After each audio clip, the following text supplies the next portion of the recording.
Assalamualaikum warahmatullahi wabarakatuh. Pemirsa Banten Podcast, kembali berjumpa bersama saya Ratu Fitri dan kali ini masih berada di DPRD Provinsi Banten di ruangan Komisi 2. Tentu banyak hal yang juga nanti akan kita share, informasi program kerja dan juga informasi-informasi lainnya yang juga sangat banget bermanfaat ya untuk pemirsa Banten Podcast. Nah, kali ini saya sudah berada bersama Sekretaris Komisi 2 DPRD Provinsi Banten, Bapak Haji Oong Syahroni.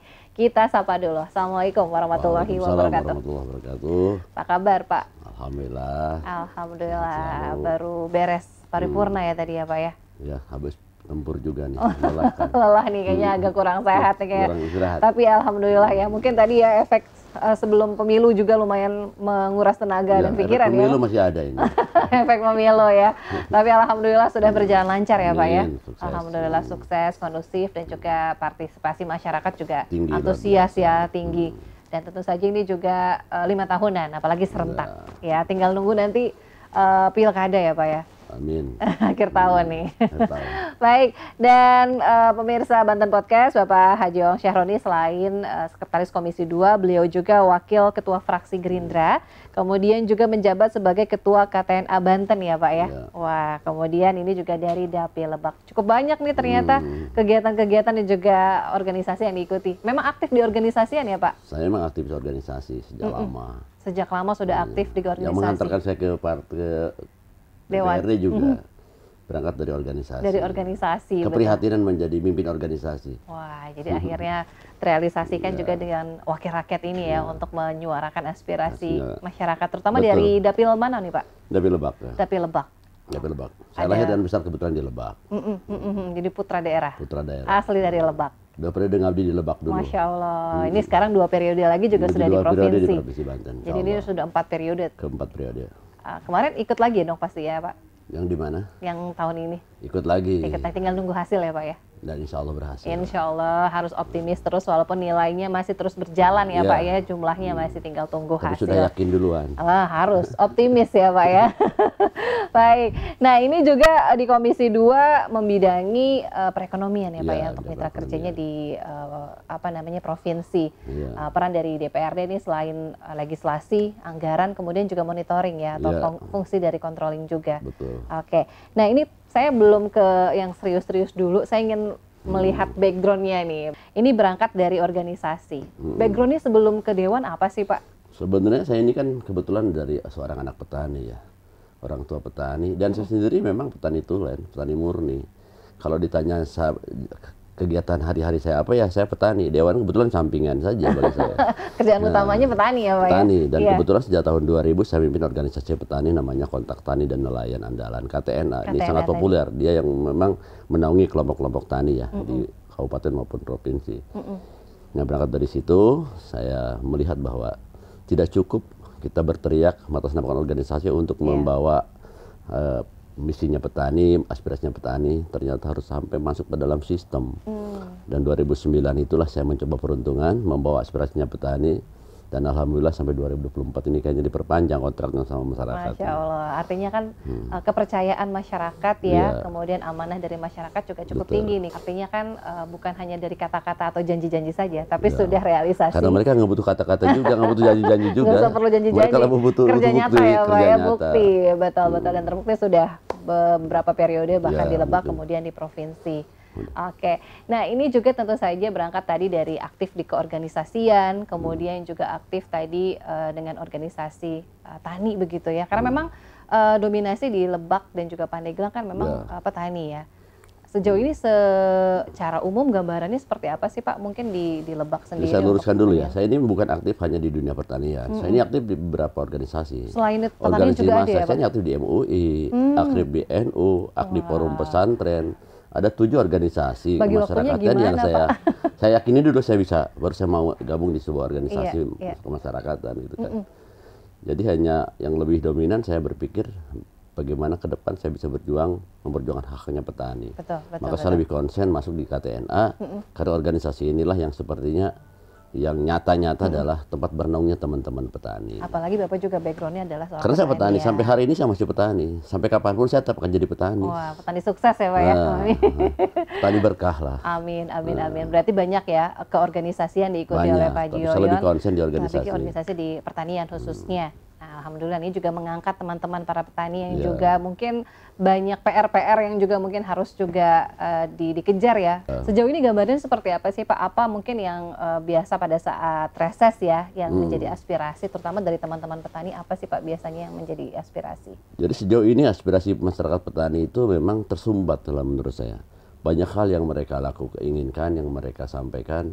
Tapi sekali lagi bahwa tidak banyak orang anggota DPR juga yang paham tentang kondisi dan keberadaan mereka. Apa yang menjadi keinginan mereka, apa yang menjadi permasalahan mereka. Karena sebagian teman-teman dewan juga backgroundnya kan bukan petani. Tidak tahu juga permasalahan petani itu seperti apa. Dengan segala kompleks permasalahannya, anggota dewan tidak paham. Karena saya memang dari A sampai Z saya memahami di dunia pertanian. Ya kebetulan ketika saya jadi anggota dewan pun, mungkin satu-satunya di Indonesia anggota dewan 3 periode nggak pindah komisi. Oh, tetap di komisi 2. Tetap di komisi 2, yang kebetulan komisi 2 itu kan komisi bidang ekonomi yang di dalamnya ada sektor pertanian. Lebih orang menyebutnya komisi rumpun hijau. Karena komisi pertanian ada di sini, peternakan di sini, kehutanan perkebunan ada di sini, ekonomi usaha kecil juga ada di sini. Maka saya konsisten. Saya selama jadi anggota dewan saya akan tetap di komisi 2 karena di sini saya bisa berjuang buat mereka. Betul. Itu yang mendasari saya kenapa di komisi 2. Karena itu tadi memperjuangkan juga hak-hak dari para petani, kemudian juga memang tahu betul begitu ya seluk-beluk dunia pertanian. Persalahannya juga. Nah ini kan kalau kita flashback beberapa tahun atau puluh tahun ini kan Banten adalah lumbung padi juga. Nah ini kita juga ingin membawa agar bisa kembali begitu ya Pak ya. Karena kan karakteristik setiap daerah itu berbeda. Kemudian treatmentnya juga berbeda. Kemudian seperti apa nih Pak kalau melihat saat ini? Secara umum memang Banten ini masih salah satu lumbung pangan nasional. Terbukti hari ini Banten masuk 8 besar sebagai produsen pangan nasional. Di negeri ini punya potensi pangan yang luar biasa. Walaupun alih fungsi lahannya juga dahsyat luar biasa. Betul. Nah strategi apa yang kiat-kiat pemerintah daerah agar memang kita tetap menjadi suatu pensuplai pangan nasional dengan segala kondisi yang ada hari ini. Pertama yang jadi permasalahan adalah alih fungsi lahan ini tidak seimbang dengan pembuatan lahan sawah baru. Nyaris tidak terjadi. Yang terjadi adalah penggusuran, alih fungsi terus, dengan segala program pemerintah, baik itu program strategis nasional maupun pembangunan perumahan. Ini dahsyat di dalam Banten. Tapi hari ini kita masih bisa bertahan sebagai pensuplai pangan nasional. Itu tentu harus ada kiat-kiat khusus. Pertama, kita lebih berpikir bagaimana produktivitas kita ke depan lebih meningkat. Yang biasa 5 ton 1 hektar mungkin kita ke depan bisa 6 sampai 7 ton. Dan itu sangat mungkin dengan teknologi yang ada. Tinggal keinginan pemerintah daerah tidak setengah hati membantu petani. Petani kita ini luar biasa terutama di 2 kabupaten kota, di Kabupaten Lebak, Pandeglang, sebagian Serang. Ini kan potensi petani luar biasa. Tapi tidak didukung dengan supporting APBD yang memadai. Politik anggarannya belum mencukupi, belum memenuhi rasa keadilan buat petani. Makanya saya ada di sini sedang terus berjuang untuk mereka. Betul. Dan kalaupun besok saya terpilih kembali, saya akan konsisten di Komisi 2 karena mimpi saya, perjuangan saya belum selesai. Betul, tinggal dilanjutkan lagi nih Pak ya. Oke, ini tadi ada catatan adalah alih fungsi lahan, namun untuk pembangunan lahan yang barunya tidak seimbang begitu ya. Walaupun memang potensi di Lebak dan juga Pandeglang juga masih besar begitu. Tapi dominannya apa nih Pak? Padi atau semua jenis ini? Kalau dilihat topografi Pandeglang dengan Lebak memang lebih dominan di pangan ya, di padi. Tapi bukan berarti kita tidak melihat potensi lain. Ada di palawija, ada di horti. Jadi orang kadang-kadang berpikir petani hanya pangan, enggak. Petani itu berbagai jenis kegiatan usaha tani. Peternakan juga termasuk ya. Termasuk palawija, hortikultura, dan di 2 kabupaten termasuk Serang ini luar biasa potensi itu. Tapi tadi pemerintah harus hadir di tengah-tengah mereka dengan kebijakan-kebijakan yang ada. Banten mumpuni dengan sisi anggaran. Dari sisi anggaran APBD kita jangan cukup memadai. Cuman tadi itu, apakah pemerintah punya potensi, punya kemauan untuk bantu? Ada giroh politik untuk ke arah sana? Sejauh ini belum. Program bantuan pun juga memang sudah tepat sasaran belum nih Pak sejauh ini? Sejauh ini sebagian memang ada, tapi masih sering terjadi kadang-kadang tidak tepat waktu, tidak tepat sasaran, tidak tepat guna juga. Makanya sebagai anggota dewan saya punya fungsi itu, fungsi melakukan pengawasan. Tidak hanya mulai penganggaran lantas tidak diawasi. Setelah kita anggarkan kita awasi juga. Karena melekat fungsi satu dengan yang lainnya. Dan saya akan lakukan terus itu. Saya akan konsisten di situ. Kalau dari segi SDM nih Pak, apakah juga SDM khususnya para petani yang diregenerasi? Karena kalau dilihat nih usia-usianya milenial, apalagi Gen Z ya Pak ya. Ini seperti apa mungkin? Ya kita harus menyadari dan mengakui bahwa hari ini kelompok anak-anak muda ini kurang tertarik dengan dunia pertanian. Di samping petani tidak begitu menjanjikan, kesan kumuh dan kotor juga masih melekat dalam masyarakat pertanian. Tapi sesungguhnya mereka belum tahu juga bahwa ada potensi, ada harga tersembunyi, ada emas di sana, ada lumpur lah saya bilang. Ada permata di dalam lumpur itu yang mereka nggak pernah bisa tahu potensinya seperti apa, karena tidak pernah juga diberi pemahaman. Nah hari ini kita sebagai orang yang punya kebijakan harus berikan pemahaman bahwa bertani itu juga gaya, bertani juga keren, tapi tidak membiarkan. Kita harus hadir dengan cara apa? Kalau anak-anak muda sekarang mau suruh bertani dengan cara tradisional, ya nggak mungkin. Solusinya adalah fasilitasi mereka dengan alat-alat tani modern. Nggak mungkin lagi mereka nyangkul, kasih hand traktor. Nggak mungkin lagi mereka manual, hak yang sifatnya manual, nggak. Sekarang fasilitas untuk pendukung mereka ada. Tinggal pemerintah mau nggak support mereka, gitu kan. Sehingga mereka juga tertarik dengan dunia pertanian. Karena di kota juga tidak begitu menjanjikan. Kalau rumusnya sudah tahu, strateginya sudah tahu, skala ekonominya sudah tahu, saya yakin anak-anak muda mau bertani. Betul. Saya mengantarkan saja ini juga dari petani. Dari petani gitu, berangkatnya. Dari petani. Kalau untuk anggaran nih Pak, ini kan tentu saja fungsi dari Dewan juga salah satunya adalah anggaran. Nah, kemudian plotting untuk sektor pertanian seperti apa Pak untuk anggarannya sendiri? Saya ketika masuk 2019 dari DPR Lebak menjadi DPR Provinsi Banten, hal pertama yang saya intip itu adalah APBD Banten untuk sektor pertanian. Sejauh mana keadilan anggaran untuk sektor pertanian? Ternyata di bawah 3%, Pak. Di bawah 3%? Di bawah 3%. Itu untuk satu mitra Komisi 2, bukan untuk bidang pertanian. Secara logika saya berpikir sampai kapan petani mau sejahtera kalau APBD Banten dari 12 triliun hanya plotting APBD 3%. Dengan 3,36% penduduk Lebak ini juga petani. Bahkan di beberapa daerah Lebak Pandeglang mungkin 64% adalah petani. Lebih dari 50% ya begitu. Nah ini saya melihat ironi ketika anggaran yang begitu besar lebih cenderung membuat bangunan-bangunan bersifat mercusuar, ya kan? Yang menurut saya tidak memberi daya manfaat untuk kesejahteraan. Contoh ambil kasus, kita bikin stadion 1 triliun, apakah lebih bermanfaat kita beli traktor 10.000 unit untuk 10.000 kelompok tani di Banten?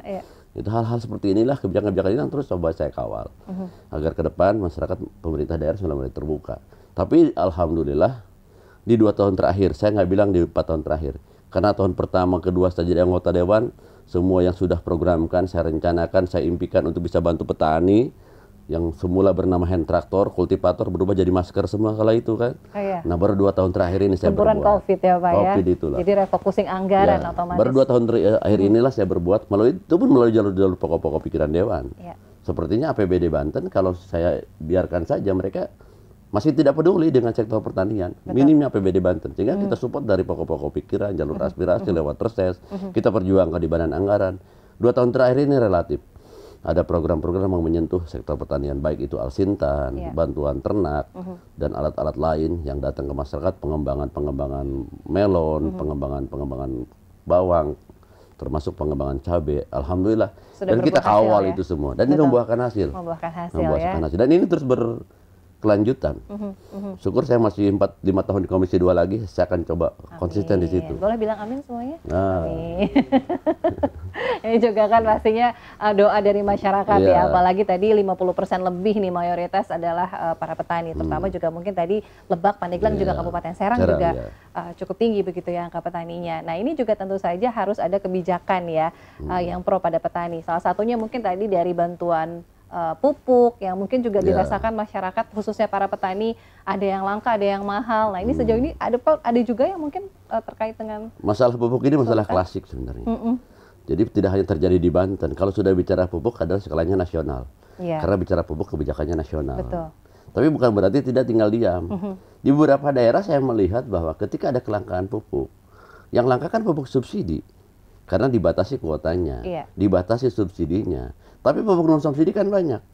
Nah solusi cerdas dari pemerintah daerah adalah kalau saya gubernurnya nih, nah pupuk non subsidi itu saya subsidi dari APBD Pak. Sehingga yang datang ke masyarakat tuh seharga pupuk subsidi. Dan itu terjadi di daerah lain, tinggal political will-nya saja, kemauannya saja. Di daerah lain sudah menjalankan itu. Menjalankan itu, sehingga masyarakat tidak harus beli pupuk dengan harga non subsidi. Atau menunggu dari pusat. Tidak ketemu cash flow-nya. Kalau kita sekarang nanam padi 1 hektar, lantas pupuknya sekian kuintal diberi dari non subsidi yang ketemu rumus untuk petani bisa sejahtera.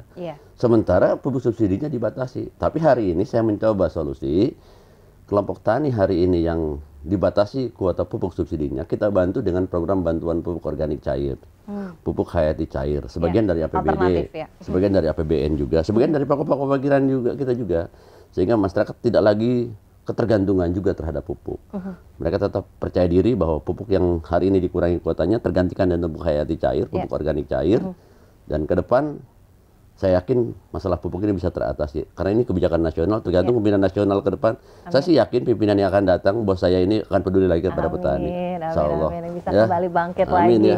Walaupun saat ini menjelang Ramadan harga beras tinggi nih Pak. Ini ibu-ibu pada menjerit ya, termasuk saya ini.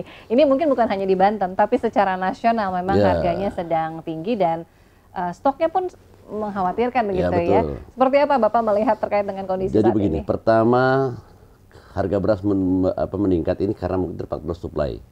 Demandnya tetap bertahan, demandnya tetap tinggi, supply-nya akan menurun karena terjadi El Nino kemarin kan. Selama 7 bulan. Pertama saya sih berpikir bijak saja. Adanya El Nino mungkin bagi sebagian orang, masyarakat pangan, produsen pangan, petani pangan, ini mungkin musibah sebenarnya. Karena mereka selama 7 bulan tidak bisa bercocok tanam, berdampak terhadap kemarau panjang karena kemarau panjang berdampak terhadap produksi. Tapi sebenarnya di sisi lain ada berkahnya juga buat masyarakat petani, terutama petani hortikultura. Kalau selama 3 tahun terakhir kemarin La Nina itu kemarau basah, walaupun kemarau masih ada hujan, orang bisa cocok tanam 2-3 kali, terjaga panen rayanya sama 2-3 kali setahun, produksi pangan kita aman. Tapi ketika El Nino 7 bulan hanya petani pangan nyaris tidak bisa berbuat apa-apa karena sumber kehidupan petani kan air. Ketika tidak ada air mereka tidak berproduksi. Tapi saya melihat ada berkah dan ini ada menjadi rahasia Allah ya. Ketika petani pangan tidak berproduksi, petani hortikultura sedang menemui berkah hari ini. Karena tanaman-tanaman buah dengan El Nino itu yang biasa keluar putik daun, hari ini keluar putik bunga. Maka kesimpulannya adalah berkah El Nino untuk kelompok petani horti ini luar biasa. Buah apa yang hari ini tidak panen raya. Jadi berbagi rezeki sungguhnya Allah. Tapi kalau bicara hari ini harga beras mahal, itu pasti terjadi. Karena kebutuhan kita juga begitu tinggi, pertumbuhan penduduk juga kita begitu dahsyat. Sementara produksi pangan kita stuck di angka itu, ya otomatis terjadi kelangkaan. Ketika supply-nya terbatas, demand-nya tinggi, itu jadi hukum pasar. Tapi bagi kami kelompok tani sebenarnya berkah gitu kan. Kalaupun hari ini mungkin sebagian ada yang sudah panen, yang kebetulan sejak awal sudah menikmati nih hari ini harga gabah di atas 5.000 gitu kan. Tapi yang terjadi di lapangan juga ada kelompok tani saya, masyarakat tani saya yang berposisi sebagai produsen dan konsumen. Hari ini mereka panen, besok jual, rusanya makan raskin juga mereka. Ini yang jadi masalah. Karena tadi faktor-faktor tadi ya, tadi. Kemarau yang cukup panjang ya, jadi mungkin masa tanamnya mundur begitu ini ya Pak ada pemunduran masa tanam sekitar 6-7 bulan dan itu pasti terjadi. Mudah-mudahan kita harapkan nanti ada kebijakan dari pemerintah juga ya. 2 bulan ke depan sepertinya sudah ada solusi karena sebagian sudah mulai masuk panen. 1 bulan ke depan bahkan saya sudah panen. Amin. Mudah-mudahan diberikan kelancaran nih masa panennya ya. Mungkin selama menunggu masa panen ini kita menunggu kebijakan pemerintah untuk ada bazar murah mungkin ya Pak ya, operasi pasar mungkin. Kita akan coba sikapi ini. Kebetulan perindustrian perdagangan, dinas ketahanan pangan itu mitra kita juga.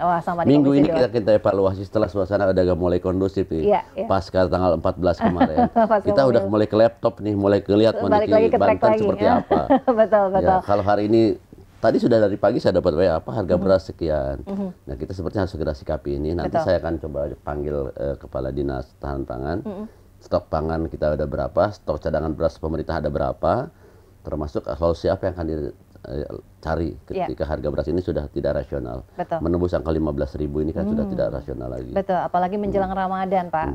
Ibu-ibu udah mulai nyetok tidak Ramadannya sudah mahal apalagi Ramadan. Apalagi Ramadan, Lebaran lagi nanti ditambah ya. Mudah-mudahan bisa kembali stabil ya untuk harganya. Amin, mudah-mudahan kita doakan ya. Nah ini juga berbicara terkait dengan mitra kerja, ini salah satu di Komisi 2 juga ada UMKM. Nah Pak lihat seperti apa nih untuk pelaku UMKM yang saat ini ada di Banten? Pertama hari ini saya sedang menunggu hasil BPS. Rilis BPS hasil sensus tentang kondisi UMKM di Banten. Dan itu menjadi penting karena kami juga menjadi rujukan membuat kebijakan. Hari ini potretnya seperti apa? Hari ini kita baru punya data katanya. Kita belum melihat faktanya seperti apa. Iya. Katanya sekian ribu, lantas di mana kita nggak mau tahu, nggak pernah tahu. Tapi ketika BPS kemarin melakukan survei terhadap keadaan UKM dan IKM kita di Banten, itu semoga segera sampai ke kita untuk kita jadikan barometer pembuat kebijakan. Dan bukan berarti kita tidak berbuat juga selama ini. Yeah. Kita bina juga mereka dengan beberapa fasilitas pameran. Bahkan kemarin saya mintakan Dinas Koperasi untuk punya tenda khusus buat teman-teman untuk melakukan bajar, pameran. Itu dari aspirasi saya, beli saja biar mereka tidak sewa. Bagaimana mereka untung, udah menghitung sewanya dulu. Yeah. Kalau punya pemerintah buat rakyatnya apa yang salah kan gitu. Tahun ini saya mintakan semua mitra di Komisi 2, Dinas Perindah, Koperasi untuk mereka punya tenda yang bisa memfasilitasi teman-teman UKM. Ada displaynya. Ada displaynya. Termasuk tahun ini juga saya udah beli mesin untuk desain kemasan, produk kemasan. Ya. Kelemahan di Banten itu kan kemasan, Pak. Sehebat apapun produk kita, kalau kemasannya tidak menarik, tidak punya nilai jual. Iya, nggak tertarik, apa nih gitu ya. Makanya Dinas Koperasi, Dinas Perindustrian kemarin saya mintakan beli, seberapapun harganya beli. Jangan sampai mereka minta rujukan ke Jawa Barat, minta rujukan ke DKI hanya untuk membuat kemasan. Mereka belum apa-apa udah dibebani mendesain kemasan seperti apa. Bila perlu kita tenaga IT disiapkan di sini. Bila perlu jemput bola kabupaten kota, ajari mereka cara buat desain kemasan.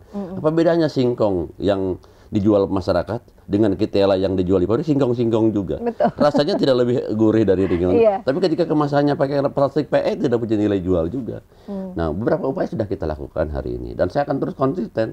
Karena sebagian masyarakat Banten juga hidup dari dunia UKM, dunia IKM, dan saya akan konsisten untuk itu. Maka hari ini kalau mau ditelusuri adalah perubahan 2 tahun terakhir ini.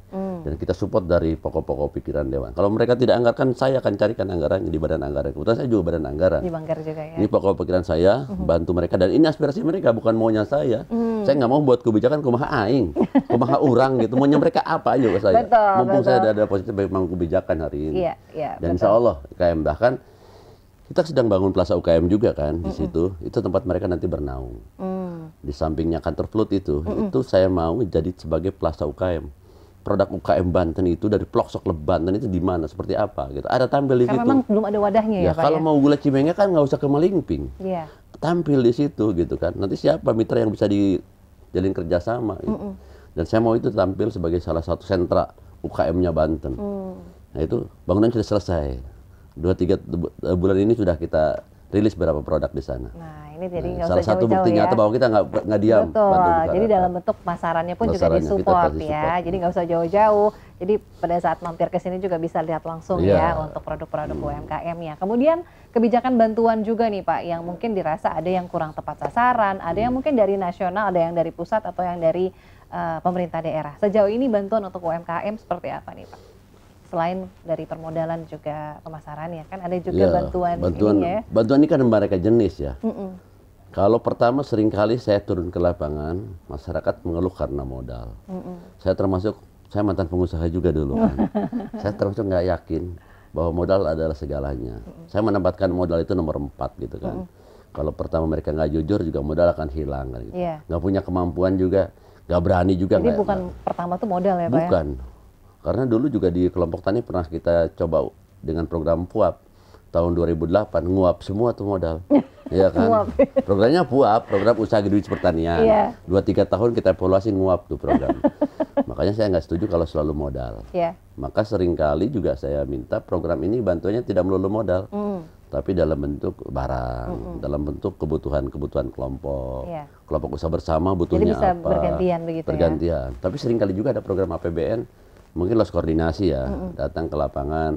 Makanya kita di lapangan suka menemukan program-program yang tidak bermanfaat, gitu kan. Terkesan dipaksakan, tidak sesuai kebutuhan. Maunya masyarakat apa, diberinya apa. Ini terus terjadi dan ini nggak boleh ke depan karena ini mubazir. Betul. Sekecil aja pun APBN adalah uang rakyat. Betul. Yang harus kita manfaatkan seluas-luasnya untuk rakyat. Harus validasi ke lapangan juga data ya. Namanya CPCL kalau dunia pertanian. Calon petaninya siapa, calon lokasinya di mana itu penting. Jadi tidak ada program yang nyelonong boy begitu saja diberikan karena kesukaan, karena kedekatan, karena kehususan famili, ini nggak boleh. Padahal tidak sesuai. Saya sendiri sebagai anggota dewan, mungkin keluarga saya ada yang layak, tapi saya nggak mau. Nanti jadi beban saya juga ke depan. Kalau memang tidak layak, katakan tidak layak gitu kan. Dan harus ada aturan main juga. Siapa yang berhak dengan segala aturannya ya tidak boleh keluar dari koridor itu. Betul, betul. Ini yang menjadi concern ya. Bagaimana juga tepat sasaran, validasi data, cross check di lapangan, mudah-mudahan bisa terus termutakhirkan datanya begitu.